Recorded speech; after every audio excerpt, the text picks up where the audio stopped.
Alright YouTube, welcome back. I'm doing my videos on Sundays due to my work schedule.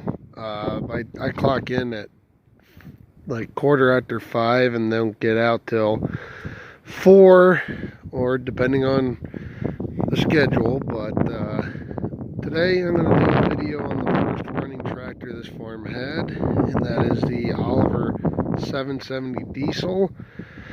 If you remember from my introductory video, I did mention it. You have to pardon my voice. I'm getting over a really bad cold I had earlier in the week, so kind of bear with me. Plus, there's probably going to be some wind noise as it's windy, but nice temperatures out here in Northeast PA. Now, anyway, we bought the farm in '98, if you remember, and we got this in the early 2000s. I'm going to say probably about 2000 to 2001. My dad found it in the paper shop, and it was located somewhere down near Clark Summit, the outside of Clark Summit. And the reason why he went for Oliver is because when he was younger, him and a friend of his had an Oliver 88 that they put a Super 88 kit into, and Dad always really liked the Olivers. He always ran smooth, and he just loved the overall performance on them. So we bought this. It had 14.938 rear tires on it, which they were about 25% tread then, but surprisingly they didn't have much in the way of weather cracks on it. But so we picked that up, and we had this here for, and it was a little bit before we got attachments, because we had just moved in, still getting acclimated with a lot of things. But ultimately we'd end up buying a brush hog and 3 bottom plows, disc, and postal digger. Now, if any of you are familiar with Oliver, they have their own style 3-point hitch, which this does have the factory Oliver 3-point hitch, but if you're familiar with them, you'll know they have their own certain style top link.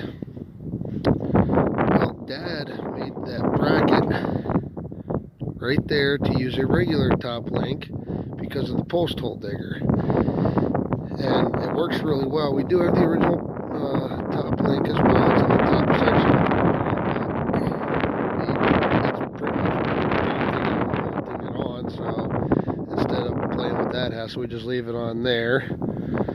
But so yeah, this was pretty much a tractor that started it all, I guess you could say. It's been really good to us. Never touched the motor at all. The only thing on the motor that was touched was the injector pump, and the only reason for that is not because it was failing. It's that it developed a leak on it, and you can't just buy the gasket or the seal at the time. So I told him go ahead and just, they get the kit and put it in. It did, and at the same time it had transmission work done and PTO work, because we had developed some issues with that. But all in all, it never has failed to start, and it's always done. We never had chains on it, and I can remember vividly, what was it, 3 years ago, when we got dumped on like 3 feet of snow or better, and this trampled right through a 3-4 foot snow drift without any chains, like it wasn't even there. And that's because the plow truck, this was before we had the back plate, if I remember correctly, the plow truck had pretty much gotten stuck, and we used this to pull on it. But yeah, it's very fuel efficient. You can run a long time on a tank of fuel with it. It does have weights on it, as I'm sure you can see, which at some point back I was kind of curious about finding more of these weights, just to see what there were out there, and there's some Muco bucks for these things. And this just came with the set of 3 on the front and 1 set of rear wheel weights on each side. Wide fronts, good and tight, never had an issue with them. In fact, these front tires, which are 616s, which is a size it calls for from the factory, they were on it when we bought it, and you can see they still really good. Minor weather cracks, but nothing major at all. I think actually the worst one might be this one, a little bit, but for the most part they're going to hold up for a good while, especially since we're not really doing much major with it. Did take the original lights off because they were in rough shape, put the new ones on. I do need to look into the wiring because I think a wire for the front ones got broke or something at some point, but the back one does work. So this is the tractor that I first learned to operate, and it took a while to get used to the way the shifting is on this thing, because if you're not familiar with Oliver,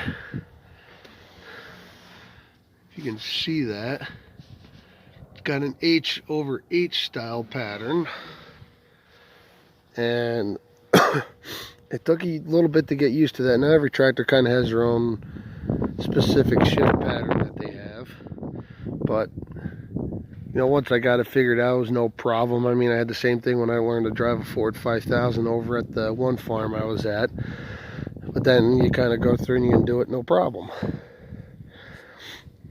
The clutch was replaced in this by my dad at one point, and the original hydraulic cylinder to lift the 3-point hitch was replaced.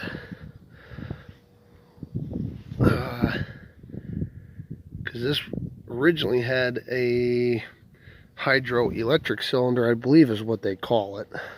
And I do still have that cylinder because I do believe you can get those rebuilt. And because it's an original Oliver cylinder, I thought it was worth keeping to do that with. The battery tray, the fasteners for that have broke, so I want to look into taking care of that. Just kind of have it held down with a bungee cord, as you can see.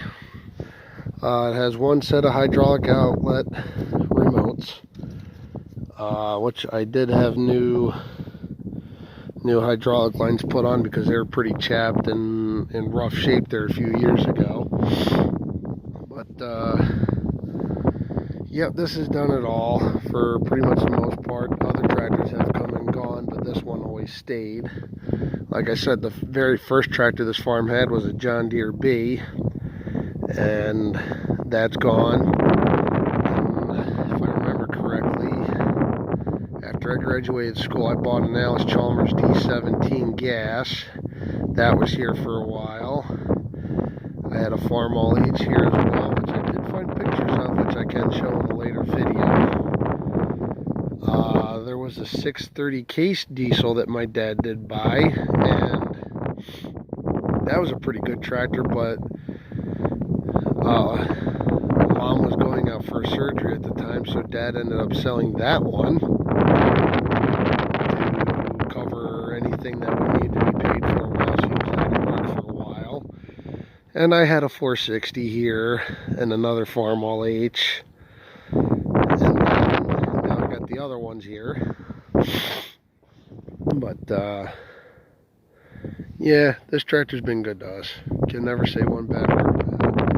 Probably gonna need a new muffler before too long. That one's kind of getting in a little bit on the rough side. It would be nice to kind of get this repainted eventually, because I'd like to do a memorial thing for my dad as he passed away back in 2015. And I think it'd just be nice to do something like that on here for him. And that just makes this tractor that much more special, him being gone, but this still being here. But that's pretty much about it. it's had some other odd and then small things done to it over time. I did put a new steering wheel on it because the other one was pretty choppy and in rough shape. And it had that style spinner knob on it, which I've never seen before. I thought it was pretty cool and it works really well. But yeah, there's some odd and end things you'll need. There's a couple leaks here and there and all that, but you know, for the most part, this tractor wouldn't hesitate to start up right. If you guys have any questions, feel free to ask, and please comment, rate, and subscribe, and I will catch you guys on the next one.